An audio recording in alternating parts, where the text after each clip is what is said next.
يا نبي سلام عليك يا رسول سلام عليك يا حبيب سلام عليك صلوات الله عليك صل على النبي وتبسم.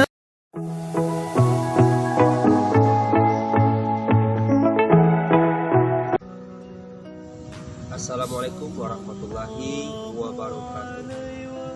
Alhamdulillah wa syukurillah. Asyhadu an la ilaha illallah wa asyhadu anna Muhammadar Rasulullah. Sahabat pengikut kajian Uwah dan Uwas, kali ini kita akan mendengarkan bagaimana penjelasan Ustadz Abdul Somad dan Ustadz Al-Hidayat berkaitan tentang musik. Tentunya kita banyak yang hobi musik.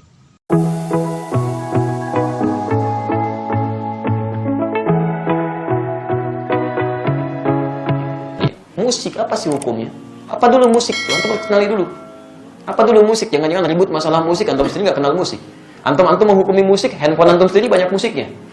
Ringtone, tone itu kan musik. Begitu bunyi, musik itu haram. Bunyi, tending gitu kan? Masya Allah, haram semua tuh di HP antum tuh. Antum harus kenali dulu apa itu, gitu kan? Musik itu segala suara yang menghasilkan irama. Ingat ya, kami alhamdulillah saya sampai S2 itu spesialis saya di bahasa Arab. Saya senang tafsir Quran. Saya sangat cinta Quran, ya? Dan alhamdulillah untuk memahami Quran saya harus paham bahasa Quran. Maka saya belajar di bahasa itu. Dan turunannya nanti ada pembahasan tentang syair. Yang di syair itu salah satu subbabnya pembahasan tentang musik. Karena unsur dari syair itu musik, salah satunya. Musik segala suara yang menghasilkan irama. Jadi setiap suara menghasilkan irama itu disebut dengan musik. Jelas di sini? Ini dibagi dua nanti.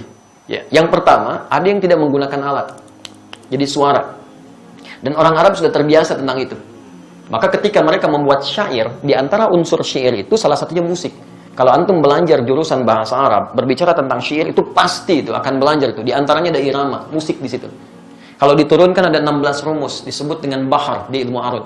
Ada bahar tawil, ada madid, ada rajaz, ada macam-macam. Dari sejak zaman jahiliyah sudah ada. Jadi begitu mereka bikin syair, tidak ada irama musiknya, itu disebut aib musiknya. Aib syairnya, celah. Di sini ulama sepakat dalam persoalan syair, musik yang berasal dari suara. Awas ya, berasal dari suara, terbagi pada dua bagian. Ada yang dicela sampai tingkat keharaman ketika menjauhkan dari Allah Subhanahu wa taala, membuat diri lalai, makruh dengan kalimat-kalimat yang tidak pantas itu yang haram. Jelas? Tapi kalau yang dimaksudkan kalimat-kalimat kebaikan, sampai Imam Syafi'i punya syair disebut Diwan Asy-Syafi'i, ajakan pada kebaikan, ketaatan di situ, itu dibenarkan oleh para ulama. Tidak ada masalah di situ yang disebut dengan hukum boleh. Jelas di sini? Jadi pernyataan saya jangan di-framing gitu kan, jangan dipotong seakan-akan Ustaz dibolehkan ini. Kata siapa? Saya nggak pernah membolehkan itu. Hukumnya ada di Quran, turun sejarahnya, antum bisa lihat, ini yang tidak boleh, ini yang boleh. Sekarang alat musik. Bagaimana dengan alat-alat musik? Antum bisa perhatikan kalau munculkan hadis-hadisnya, ada yang langsung dicela, bahkan didekatkan dengan zina. Kan? Allah Subhanahu akan datang di masa nanti orang-orang menghalalkan zina, menghalalkan khamar dan menghalalkan alat-alat musik, kan? Pernah dengar hadisnya?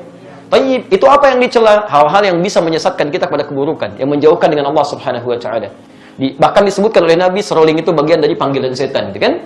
Karena ketika dia digunakan banyak orang maksiat di situ. Ya, minum khamar, ada yang mabuk-mabukan, ada yang berzina, ada yang macam-macam. Silakan cek ya, silakan antum cek. Setiap kali menemukan musik di tempat-tempat yang tidak baik, pasti turunannya maksiat. Itu yang jatuh haram di situ. Haram dan seterusnya. Tapi ada di antara hadis-hadis yang antum pernah lihat, bukankah pernah Nabi SAW datang ke rumahnya Sayyidah Aisyah? Jadi, apa yang terjadi? Rupanya di situ sedang ada pesta yang diadakan oleh Sayyidah Aisyah. Sedang bergembira. Tiba-tiba ada dua di antara khadimahnya sedang bermain gendang gitu kan? Baik, tobul. Dia sedang kemudian bersyair. Datang Abu Bakar. Ketika Abu Bakar datang dikatakan, Abi mazmuri syaitani fi baitin Nabi sallallahu alaihi wasallam. Ini yang setan ada di rumah Nabi. Kata Nabi, biarkan. Daha ya Abu Bakar. Falikulli ummatin 'id. Karena setiap orang, setiap umat punya hari rayanya. Biarkan aja katanya. Jadi ada yang dibiarkan oleh Nabi, ada yang tidak diperkenankan. Tapi pembiaran Nabi itu juga bukan menjadikan Nabi fokus kepadanya. Nabi nggak fokus. Nabi nggak pernah misalnya fikirin itu, nggak pernah nikmati itu. Jadi beliau biarkan, tapi beliau nggak mencela. Jelas di sini? Ini menunjukkan bahwa pada hakikatnya Nabi tidak mengutamakan tentang musik itu. Yang walaupun itu dibenarkan sebagian yang tadi itu.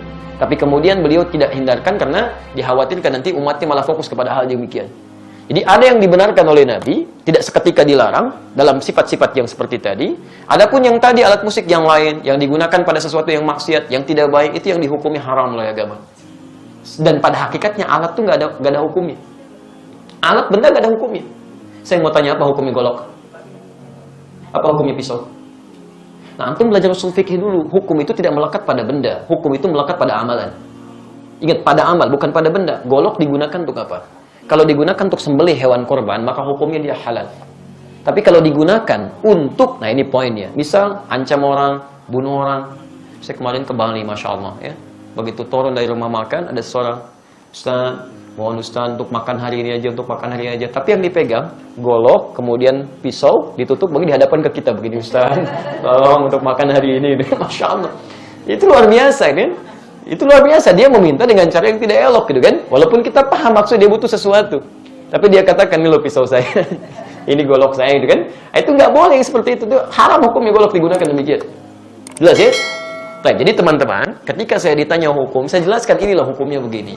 Tapi kalau Anda tanya saya, apa sikap hukum saya? Kalau saya menjauhi itu, saya jauhi gitu kan. Saya tinggalkan, saya jauhi, sekalipun saya paham teorinya.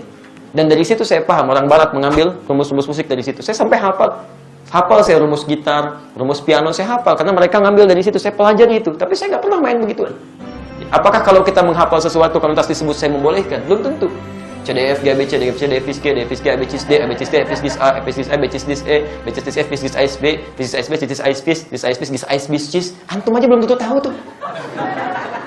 Jadi kita membaca sesuatu bukan berarti kita masuk di dalamnya, tidak gitu kan. Untuk merumuskan rumus hukum yang boleh, yang tidak boleh. Antum mungkin biasa, tapi bagaimana dengan orang-orang yang profesi di dalamnya? Ada yang mengajar begini, ada yang begitu. Saya mesti berikan pendalaman hukum seperti ini. Tapi sikap saya seperti ini. Jelas sampai sini? Baik.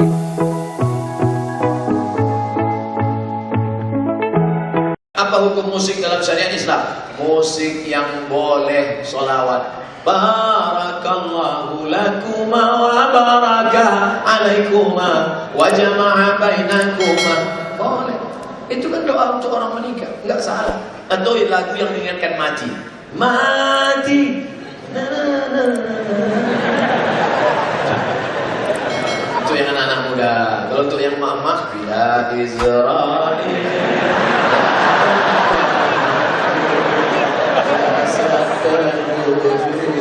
di pembalian. Tapi lagu itu jangan dinyanyikan waktu acara pesta nikah.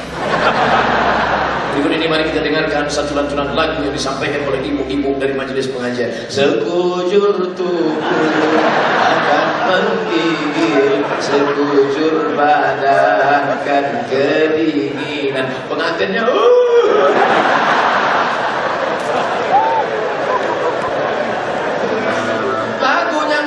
lagunya mengingatkan pada Nabi. Apa salahnya? Ya asyiqal Mustafa abshir binailil muna. Ya asyiqal Mustafa, wahai engkau yang merindukan Mustafa Nabi Muhammad SAW, abshir binailil muna, engkau mendapatkan kabar gembira karena segala yang kau inginkan akan dikabulkan Allah Subhanahu wa taala. Apa salahnya? Maulaya salli wa sallim daiman abada ala habibika khairil khalqi kullihim. Ibu-ibu yang sedang hamil sambil baca selawat. Maulaya salli wa sallim daiman abada. Anaknya tenang, suaminya tenang. Ini enggak sambil masak. Kalau suami belakang, lahir anak, siapa namanya? Kita baca. Nah, kita sudah mendengarkan bagaimana penjelasan dari Ustadz Abdul Somad dan Ustadz Haji Dayat. Musik itu boleh selagi tidak mengandung maksiat dalamnya, selagi tidak membuat kita lalai dalam beribadah kepada Allah Subhanahu wa taala. Seperti berselawat, berzikir, itu boleh. Tapi kalau musik itu bisa mendekatkan kepada kemaksiatan, bisa melalaikan untuk taat kepada Allah, itu suatu yang dilarang.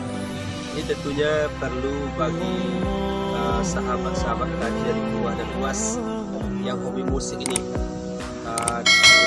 memperhatikan mana yang boleh, mana yang dilarang, agar kita tidak melanggar aturan-aturan dalam agama Islam.